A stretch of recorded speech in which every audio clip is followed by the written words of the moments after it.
Ujarku untuk rendah hati, kasih berkatmu sungguh indah. Yang ku tahu semua milikmu, kau jadikan semuanya indah. Puji syukur hanya bagimu,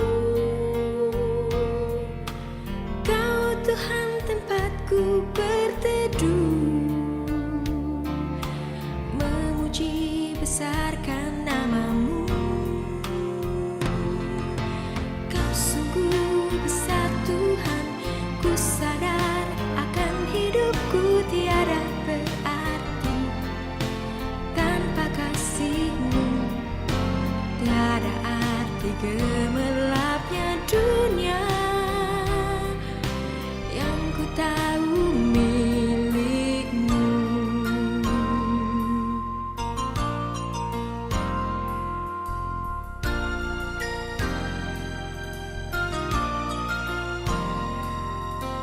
Ku ingin bernyanyi bagimu,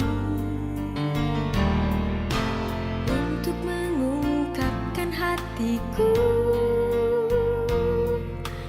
Pakailah segenap hidupku, ku mohon selalu di jalan-Mu.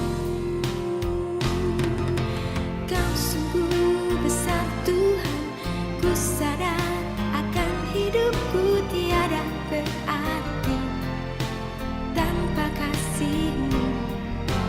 Tiada arti gemerlapnya dunia, yang ku tahu milikmu. Kau sungguh besar Tuhan, ku sadar akan hidupku tiada berarti tanpa kasih-Mu. Tiada arti gemerlapnya dunia, yang ku tahu milikmu. Kau sungguh besar Tuhan, ku sadar akan hidupku tiada berarti tanpa kasih-Mu. Tiada arti gemerlapnya dunia, yang ku tahu milikmu.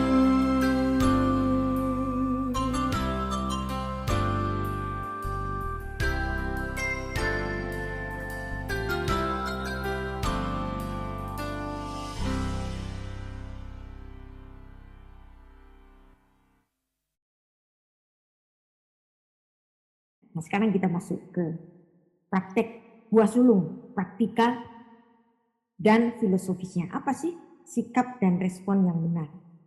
Nah, penerapan buah sulung yang terjadi di gereja-gereja masa kini itu adalah penerapan yang kebablasan. Mosok buah sulung itu harus memberikan semua gaji pada bulan pertamanya lah, terus dia makan apa? Iya, kalau dia masih tinggal sama orang tuanya. Kalau dia hidup sendirian, masa dia disuruh ngutang? Nggak begitu dong, ya.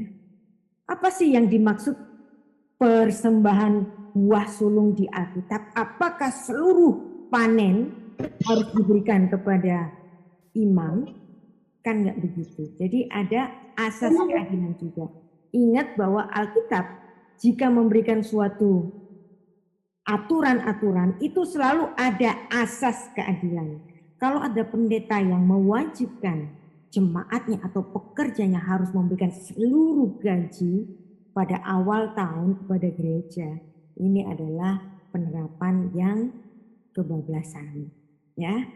Nah, persembahan buah sulung pada perayaan Hari Buah Sulung, Sifrat HaOmer. Apa sih artinya Sifrat HaOmer bahasa Ibrani?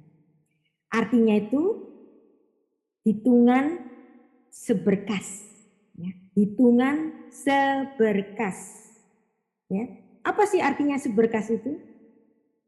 Seberkas itu yang tangan, genggaman tangan Anda ini bisa pegang, itu namanya seberkas, ya. Seberkas apa? Seberkas gandum. Jadi sifat haomer itu bukan keseluruhan hasil panen. Tapi apa? Seberkas gandum. Hitungan seberkas. Jadi etimologinya itu apa sih? Buah sulung di Alkitab itu sifrat haomer. Harfiahnya hitungan seberkas gandum. Jelas maksudnya bukan seluruh panen. Kalau seluruh panen harus disetorkan kepada orang Lewi. Nah terus dia sama keluarganya makan apa? Alkitab tidak akan menerapkan sesuatu yang tidak adil seperti ini.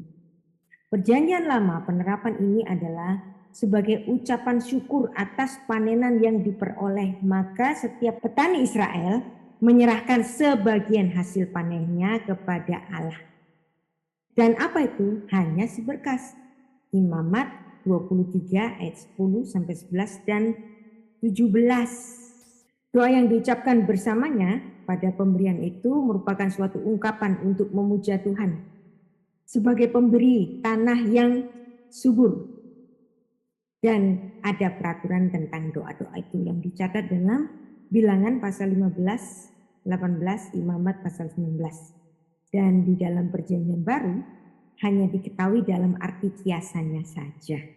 Ya, yang dikaitkan dengan Kristus, yaitu dalam 1 Korintus 15 ayat 20 pada roh Allah, Roma 8 ayat 23 pada pengikut Kristus. Jadi untuk perjanjian baru hanya ada kiasannya saja.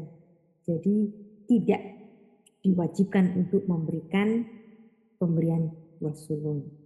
Nah inilah yang menjadi penyimpangan aturan persembahan buah sulung yang diterapkan di gereja-gereja aliran baru ini. Persembahan adalah gaji pertama seluruhnya pada awal tahun. Enggak, jangan ya. Kalau seandainya ada di antara kita menerapkan itu, ya jangan takut dilaknat oleh Tuhan karena itu enggak ada aturannya di Alkitab ya. Ini adalah peraturan yang salah dari pengamalan yang ada di Alkitab. Saya tentu saja tidak melarang seandainya Anda dengan ketulusan hati memberikan gaji pertama Anda. Tapi Anda harus hitung hari itu, bulan itu Anda bisa punya income dari mana lagi. Kalau Anda masih hidup bersama orang tua, makan bersama orang tua yang nggak perlu biaya yang lain, ya Anda pengen kasih ya silakan. Saya nggak akan melarang. Ya, tetapi itu bukan kewajiban. Jikalau ada gembala yang menerapkan ini adalah bentuk manipulasi. Dan persembahan ini berkaitan dengan mitzvot 472, yaitu membawa buah sulung ke tempat kudus. Keluaran 23 ayat 19. Yang terbaik dari buah bungaran hasil tanahmu haruslah kau bawa ke dalam rumah Tuhan Allahmu. Jangan kau masak anak kambing dalam susu ibunya. Reshit bekurei atmatcha tavi bet Adonai Elohecha lo tefashel jadi bakhelef imo. Nah, dan mitzvot 560 ini mereka harus membaca bagian tentang persembahan buah sulung ketika mempersembahkannya. Ulangan 26 ayat 5 sampai 10. Buah sulung itu di dalam ibadah Bani Israel diidentikan dengan perayaan hari raya buah sulung, Sifrat HaOmer. Harfiahnya hitungan seberkas gandum, ya, seberkas saja. Yang disebut dalam Imamat 23, ya, saya bacakan ayat 10. Berbicara kepada orang Israel dan katakanlah kepada mereka, apabila kamu sampai ke negeri yang ku berikan kepadamu dan engkau menuai hasilnya, maka harus kamu membawa seluruh hasil panen. Enggak kan? Haruslah kamu membawa, apa di sini nulisnya? Seberkas.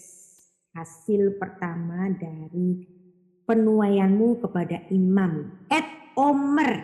Omer itu seberkas. Sifat ha omer, seberkas ikatan gandum. Et omer. seberkas yang bisa dipegang, ya. Hasil yang kapan itu? Hasil yang pertama dari tuayan kalian, et omer, seberkas saja. Nah, perhatikan ayat 11. Nah, karena seberkas, maka imam itu haruslah mengunjukkan. Bayangin kalau seluruh hasil panen nggak bisa diangkat pakai tangan. Gitu. Menunjukkan di hadapan Tuhan supaya Tuhan berkenan akan kamu. Dan imam itu harus mengunjukkannya pada hari sesudah sabat itu. Ingat, karena seberkas maka bisa diangkat pakai tangan. Seperti itu. Ya. Imamat 23 ayat 11. Nah, Imamat 23 ayat 17. Dari tempat kediamanmu kamu harus membawa dua buah roti unjukan yang harus dibuat dari 2/10 eva tepung. Nah, ini nanti bikin roti bawa juga ke bait Allah. Nah, jadi jelas di sini bahwa persembahan buah sulung adalah seberkas gandum, bukan keseluruhan panen. Nah, seandainya itu diterapkan hari ini, ya udah Anda nanti bawa padi seberkas nih, kan mereka nggak maunya begitu, maunya mentahnya kan. Nah, itu adalah penyimpangan dari apa yang dimaksud dari persembahan sulung ini. Alegorinya ada di dalam Roma 11 ayat 16. Jikalau roti sulung adalah kudus, maka keseluruhan adonan juga kudus. Dan jikalau akar adalah kudus, maka cabang-cabang juga kudus. Dan seterusnya ya, ini adalah alegori-alegori yang diambil dari istilah buah sulung tadi. Jadi seandainya buah sulung pun diterapkan sebagai hukum yang mengikat, ya bapak-bapak, ibu-ibu, boleh. Siapa yang melarang? Tapi ingat, Yakobus 2 ayat 10. Sebab barang siapa menuruti hukum itu tapi mengabaikan satu bagian daripadanya, ia bersalah bagi seluruhnya. Nah, apakah Anda mau di bawah hukum Taurat? Silakan, ribet tapi. Ataukah Anda mau di bawah hukum kasih karunia? Silakan pilih. Anda masih di bawah hukum 613 tanpa boleh bercacat, atau Anda cukup di bawah 2 hukum Kristus saja, itu namanya pilihan. Saya ingatkan kembali, kalau ada hukum itu biasanya ada sanksi. Misalnya hukum sabat, pelanggaran Taurat kepada orang-orang yang melanggar sabat, apa sanksi hukumnya? Sanksi hukumnya adalah hukuman mati. Di mana ditulis? Keluaran 31 ayat 11 sampai 15, Keluaran 35 ayat 2. Melanggar hukum sabat, kamu kerja pada hari sabat.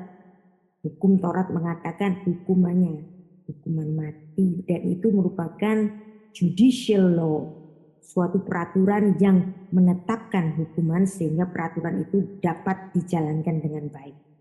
Tapi bagaimana dengan aturan mengenai persepuluhan maupun buah sulung? Ada nggak sanksinya? Alkitab nggak nulis ada sanksi. Jadi di sini hanya diberikan sebagai himbauan. Kalau engkau kasih, kalau engkau peduli, kalau engkau bersikap dalam azas keadilan, maka engkau pastilah memberikannya untuk mendukung ibadah dan pelayanan-pelayanan di dalamnya. Itulah Rabi Saul mengatakan, hendaklah masing-masing memberikan menurut kerelaan hatinya, jangan dengan sedih hati atau dengan paksaan, sebab Allah mengasihi orang yang memberi dengan sukacita. Di sini dalam 2 Korintus 9 ayat 7 ini Rabi Saul tidak mengatakan 10%, enggak ya, tapi menekankan kerelaan hati dengan sukacita. Ayo, tanya lagi nih, orang Kristen, boleh nggak ya? Yang suka nanya boleh, nggak boleh, itu orang Kristen yang belum dewasa. Kalau Anda sudah dewasa dalam iman, aturannya itu proper not proper, patut nggak patut.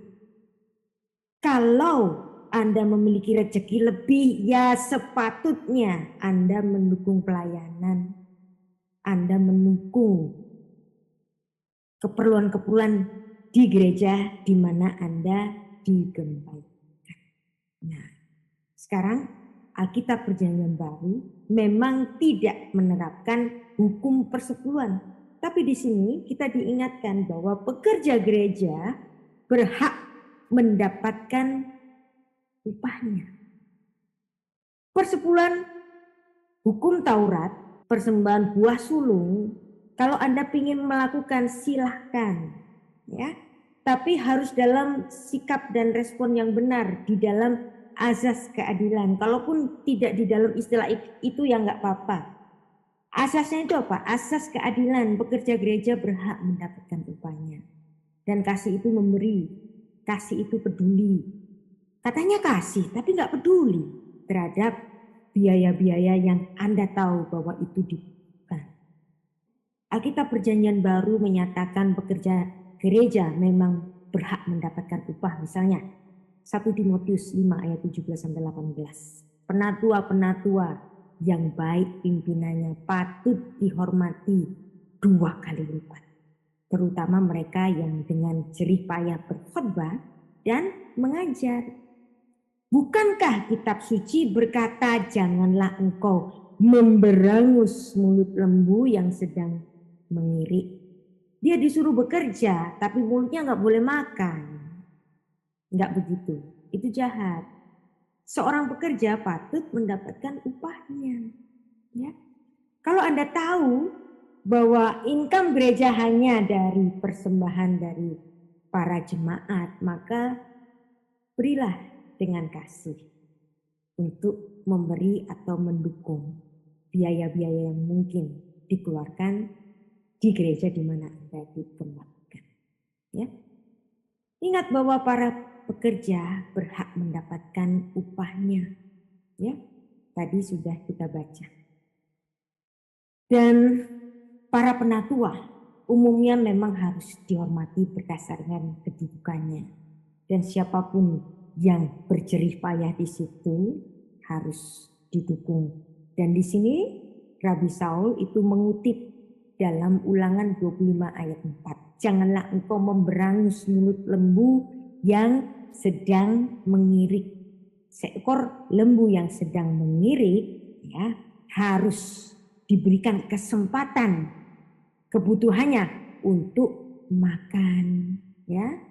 Tapi ada juga ya golongan pelayan Tuhan yang memang tidak mencari gaji, ada juga ya. Dan ini adalah golongannya Rasul Paulus di mana dia lebih memilih sebagai tent maker ministry. Dia melakukan pelayanan tapi membiayai biaya hidupnya itu dengan membuat tenda ya, yang dimana di sini Rabi Saul melepas hak imbalan material di dalam pelayanannya. Kenapa? Karena memang ini maunya dia sendiri ya. Karena dia hidup selibat, dia nggak ada tanggungan anak istri, maka apa sih kebutuhanku? Nggak banyak. Aku bisa membuat tenda ya aku menjual tenda, di situ aku dapat membiayai kehidupanku sendiri. Nah, di sini Rasul Paulus sedang melatih dirinya karena memang di zamannya Rasul Paulus itu pun banyak pekerja-pekerja gereja yang pada akhirnya kemudian menjadi matre ya. Dan oleh karena itu supaya pelayanan dari Rasul Paulus ini jangan menjadi batu sandungan, maka dia memilih untuk melepaskan hak itu. Dia menulisnya dalam Korintus 9 ayat 18. Upahku ialah ini, bahwa aku boleh memberitakan Injil tanpa upah, dan bahwa aku tidak mempergunakan hakku sebagai pemberita Injil. Dan bersama-sama dengan Rasul Paulus ada Aquila dan Priscilla yang sama-sama sebagai pembuat tenda, yang dimana mereka di dalam pelayanannya itu membiayai sendiri ongkos-ongkos pelayanan mereka dan ongkos kehidupan mereka. Nah, jadi kenapa sih sekarang ini kok ngomongin persepuluhan itu jadi sensi banget gitu ya? Mengapa banyak jemaat menjadi sensitif soal persepuluhan? Ya karena kita memang nggak tutup mata deh. Karena ada penyalahgunaan persepuluhan dalam praktek gereja masa kini. Ada. Ya. Itulah sebabnya ada banyak orang nyinyir terhadap persepuluhan ini. Jadi bukan soal adanya penyimpangan, tetapi apa yang kita pandang baik. Patut nggak sih kita memberikan persembahan? Bukan soal boleh atau tidak boleh, tapi patut atau tidak patut. Dari sini saya mengajak Anda semua untuk berfilsafat, belajar filsafat untuk memberi. Filosofi in philanthropy. Ya. Kasih itu pasti memberi. Ya. Seorang bapak, seorang ibu kalau sayang sama anak-anaknya, selagi mereka itu mampu, mereka mau menyekolahkan anak setinggi-tingginya, nggak peduli biayanya, selagi mereka mampu. Kenapa? Karena kasih itu memberi. Seorang suami, istrinya ulang tahun memberikan kado terbaik untuk istrinya. Kenapa? Karena itu kasih memberi, ya. Karena kasih itu memberi. Tuhan mengasihi umatnya. Dia memberikan harta terbesar bagi kita. Yohanes 3 ayat 16. Karena begitu besar kasih Allah akan dunia ini. Kasih tok. Kasih itu ada actionnya. Apa actionnya? Ia mengaruniakan anaknya yang tunggal supaya setiap orang yang percaya kepadanya enggak binasa melainkan beroleh hidup yang kekal. Maka kita pun demikian. Kalau kita diajari kasih, maka kita harus memberi.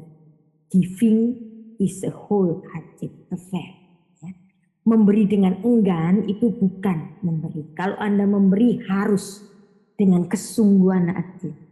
Jadi jangan pernah ada berat hati untuk memberi. Karena kalau Anda berat hati memberi atau memberi dengan menuntut imbalan baik, itu bukan pemberian yang tulus. Ya. Kita belajar tentang bahasa Ibrani ahava. Ahava itu artinya love, cinta, kasih. Ya. Soresnya apa? Alef, he, bet. Alef, he, bet. Nah, Alef ini adalah simbol dari Elohim. Jadi kalau Anda mengasihi, harus menyertakan Tuhan. Harus mengingat cinta Tuhan kepada kita. Yohanes 3 ayat 16 tadi bicara tentang cinta. Kalau cinta itu kasih. Kalau cinta itu selalu memberi. Dan hubungan kasih itu selalu melibatkan Elohim. Di sini ada huruf Alef Elohim. Nah, dan setiap huruf Ibrani itu ada nilai kematiannya. Alef nilainya 1, Bet nilainya 2 dan seterusnya. Ahaf ya, ahfa, soresnya ahaf. Alef, he, bet.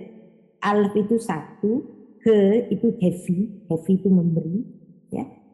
Nah kemudian bet itu 2. Jadi secara filosofis bahasa Ibrani dari susunan huruf-huruf ini itu memiliki suatu dasar filosofis. Bahwa kasih itu orang pertama heavy memberikan kepada orang yang kedua. Ya. Memberi, to bring. Semakin Anda mengasihi, semakin Anda memberi. Kasih tidak hanya ngomong tok, ya. Kasih diwujudkan dengan aksi memberi. Kisah Para Rasul 20 ayat 35. Adalah lebih berbahagia memberi daripada menerima. Amsal 19 ayat 17. Siapa yang menaruh belas kasihan kepada orang yang lemah, meminutani Tuhan yang akan membalas perbuatannya. Malfe Adonai chonen dal ugemulo Yeshalem loh. Memberi belas kasihan itu seperti meminutani Tuhan. Kan Tuhan gak mau berhutang. Nah, dari akar kata ahaf tadi kita sudah belajar bahwa seorang yang satu memberikan kepada seorang yang kedua. Kasih selalu aktivitasnya memberi.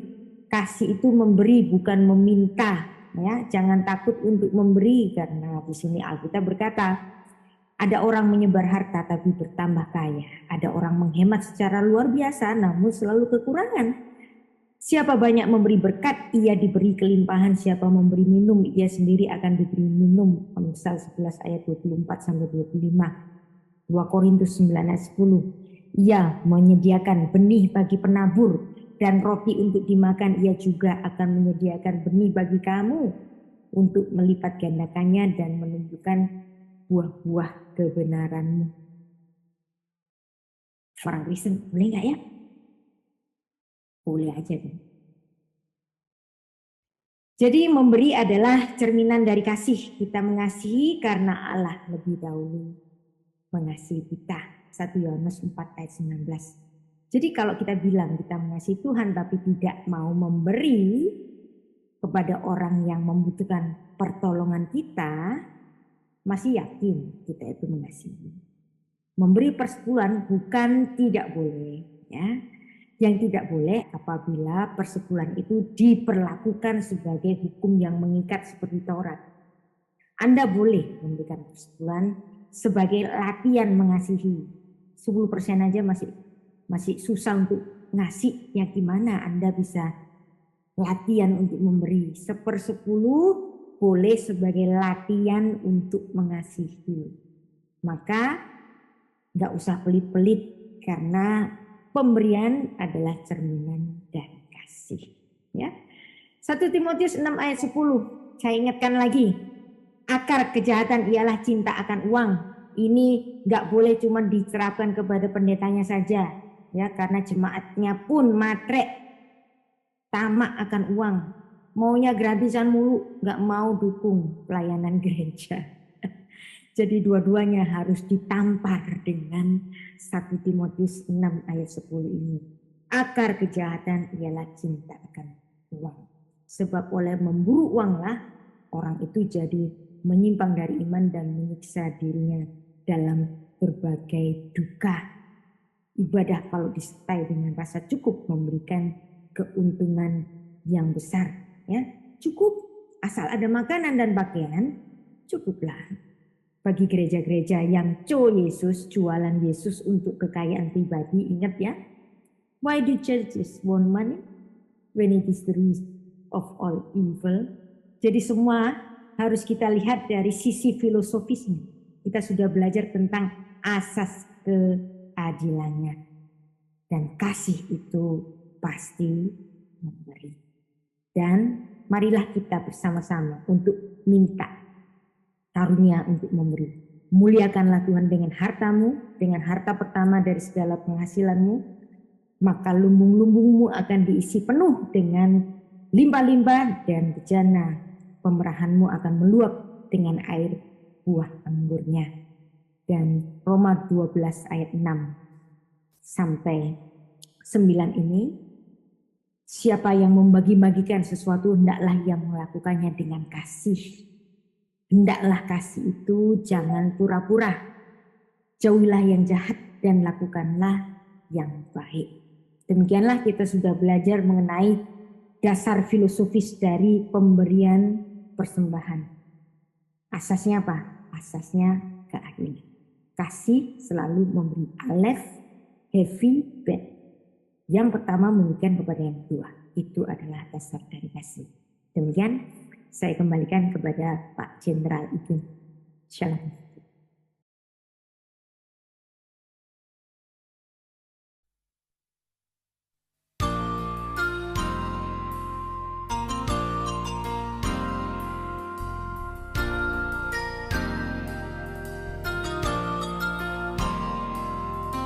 Tuhan ku tinggikan namamu,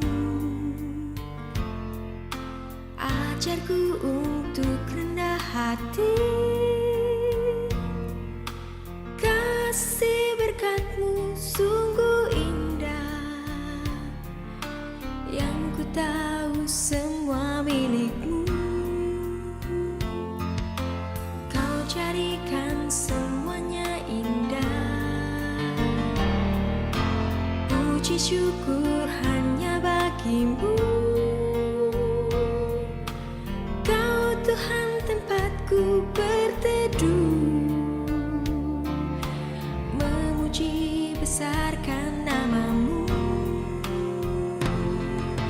Kau sungguh besar Tuhan, ku sadar akan hidupku tiada berarti tanpa kasih-Mu. Tiada arti gemerlapnya dunia yang ku tahu milikmu.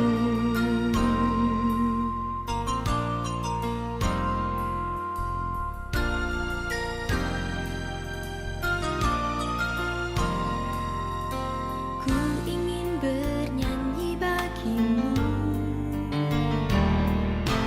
untuk mengungkapkan hatiku. Pakailah segenap hidupku, ku mohon selalu di jalanmu. Kau sungguh besar Tuhan, ku sadar akan hidupku tiada berarti tanpa kasih-Mu. Tiada arti gemerlapnya dunia yang ku tahu milik-Mu. Kau sungguh besar Tuhan, ku sadar akan hidupku tiada berarti tanpa kasih-Mu. Tiada arti gemerlapnya dunia